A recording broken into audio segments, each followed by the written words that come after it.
Hey guys, welcome back to another Fix It Friday. I'm Josh, and today we are here in Topeka Habitat for Humanity's interactive classroom that we've been building out, and we're going to be talking about spray foam today and a couple of applications that we can do and use that for. So, we have a window here, whereas typically if you have a finished space, you're not going to be able to see all this, but if you pop the trim off of your window, you might see that you may have a pretty good gap here that wasn't filled. So, whereas this gap is far too large to fit any kind of caulk in there, what we need now is a spray foam. Now, the important part about this, there's many different types.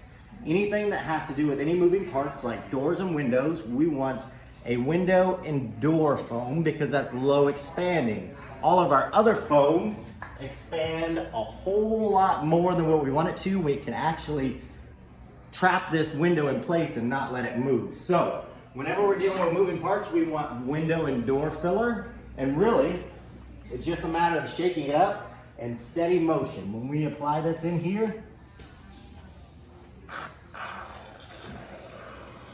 we're going to use a steady motion all the way up.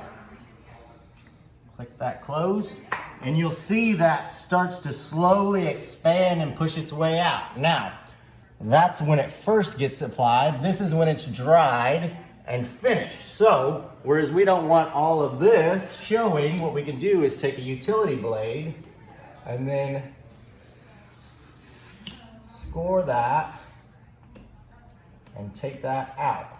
So then we're left with a good clean edge that we can then finish. So, that's doors and windows. Another great use for this is if you have exterior or interior cracks in your foundation or where your house meets your foundation. This is what's called a big gap filler. If you have anything over an inch or so wide, you can use this. But for this purpose, I'm gonna just show how we kind of have a gap here that maybe mice or ants or whatever that may be can get inside of here. Now there's a void in here, but what we can do is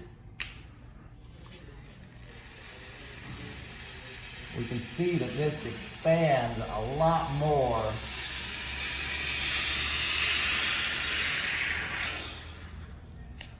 than what we typically would want. And so we fill that gap as much as we can, and then after that's done, yet again, we come in and we can cut this out to make it look pretty. So, whether we're sealing gaps for air infiltration or pests or whatever else it may be that we want to keep out, spray foam is a good option all around the house. We just want to make sure that we're using the proper things in the proper places. So, tune in next week for another episode of Fix It Friday. I'm Josh. See you later.